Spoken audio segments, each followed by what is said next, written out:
عليكم ومرحبا بكم في فيديو جديد على قناتي. اليوم ان شاء الله راح نشوفوا وصفة تاع شوربة الفيرميسيل البيضاء بالدجاج والبطاطا كما تقدروا ديروها باللحم.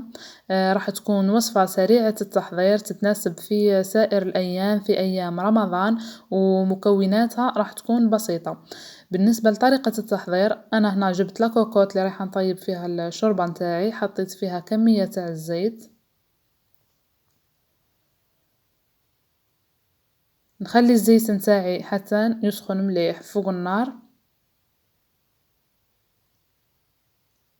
نضيف عليه دركا حبة تاع بصل كبيرة انا هنا رحيتها مع 2 فصوص تاع ثوم مسكرفجين،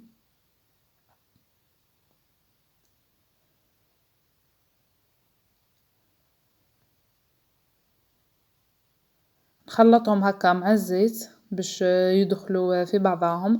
من بعد نضيف عليهم كمية تاع الحمص اللي كنت رنخته قبل البليله، انا نرنخو ما نطيبوش، نحبو يطيب في وسط الشوربه نتاعي باش تجي بنينه. نخلطهم مليح باش يدخلوا كامل مع الزيت هذاكا.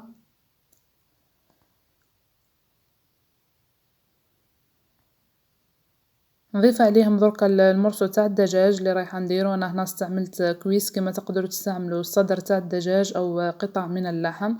نخلطو مليح حتى يتقلى مليح الدجاج وتذبال البصل في الزيت. بالنسبه لليزيبيس، انا هنا رايحه ندير شويه ملح، شويه فلفل كحل، وشويه تاع راس الحانوت. نخلطهم مليح هكا بملعقه خشبيه، ونغطيهم نخليهم حتى يتقلاو مليح مع بعضهم في الزيت.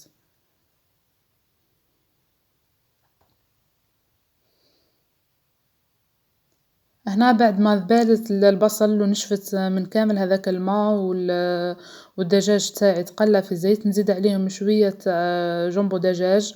انا درت هنايا نصف كعبة، ودرتها حليتها في شوية تاع الماء سخون وضفتها على الدجاج والبصل، نحرك هكا مليح. من بعد انا هنا رايحه نمرق، انا الماء كنت سخنته من قبل، نجي نضيف الماء نتاعي فوق الدجاج هنا على حساب الكميه اللي راح ديروها.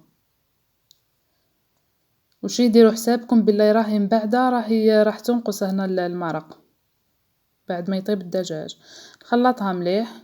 هنايا بعد ما فرميت عليها لاكوكوت وطيبتها، شوفوا كيفاه جا. انا هنا كنت نحيت المرصو تاع الدجاج،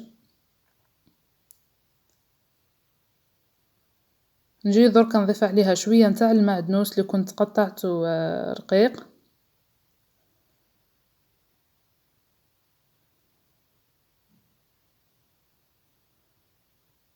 نضيف دركا الفرميسال نتاعي، هنا كيما قلت لكم الفرميسال على حساب المرق نتاعكم، وشي ديروا حسابكم باللي راهي الفرميسال راهي راح تنتفخ، يعني ما تضيفوش ياسر من بعد تعشوا تزيدوا في الماء.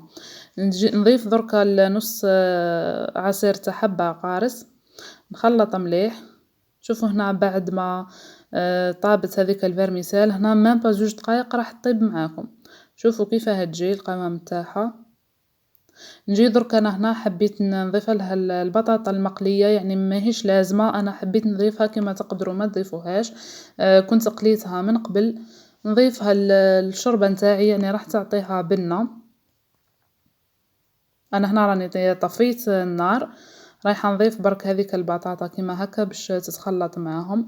اذا راح نتلاقاو في صحن التقديم.